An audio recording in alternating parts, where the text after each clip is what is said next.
Subscribe to Feminism in India for your dose of intersectional feminist content and make sure to hit the bell icon to get all the latest updates. This is the case of Mathura, a young tribal girl who was reportedly raped by two uniformed police officers in 1972. Her trauma changed the landscape of rape laws in our country. The incident took place on 26 March 1972 in Desaiganj, Maharashtra. Mathura, who at the time was between 14 to 16 years old, had eloped with her boyfriend as per the customary practice of her tribe. On the night of the incident, she was summoned to the police station regarding an FIR filed by her brother who disapproved of the relationship. After taking the statements of all concerned and asking everyone to leave, two police constables, Tukaram and Ganpat, asked Mathura to stay back. It is reported that they then repeatedly raped and fondled her through the night when she was under their wrongful enforced custody. When taking a look at Mathura's case, it becomes important to talk about the power structures at play. Mathura was an orphaned Adivasi teenager who was struggling to make ends meet. Despite the power differential, she decided to take this matter to court and was able to do so as a young feminist lawyer, Vasudha Dhagamvar, fought the case pro bono from 1972 to 1979. However, for Mathura, justice was elusive. In September 1979, the Supreme Court pronounced the defendants not guilty. The court's verdict were based on the following three arguments.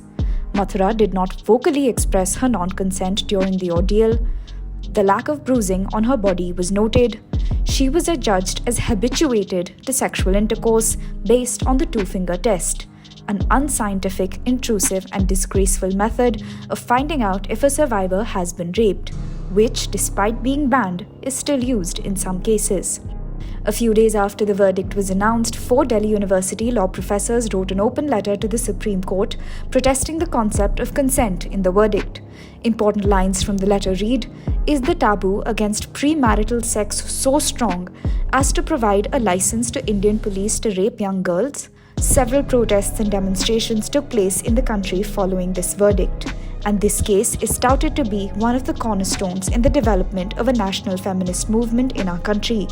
A number of women's groups were formed as a direct response to the judgment, including Saheli in Delhi, and prior to that, in January 1980, the formation of the first feminist group in India against rape, Forum Against Rape, later renamed Forum Against Oppression of Women. Despite the large-scale opposition to the verdict in Mathura's case and demanding that it be reopened, the court still held that there was no legal standing in the case to rule in favor of Mathura.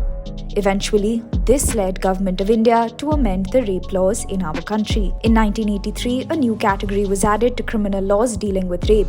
The law mandates that a court presume a woman who says she did not consent to sexual intercourse is telling the truth. Mathura's case also led to rape trials being conducted as closed proceedings and to a ban on identifying victims by their real names. Besides defining custodial rape, the amendment shifted the burden of proof from the accuser to the accused. It also demanded that before sunrise and after sunset, women cannot be called to the police station. The never-seen-before protests that rocked India at the time of Mathura case were about the tone and tenor in which the Supreme Court spoke about the issue of consent, the manner in which morality and victim blaming was woven into the judgment. Although we are decades away from Mathura's ordeal, an important question to ask is how far have we really come?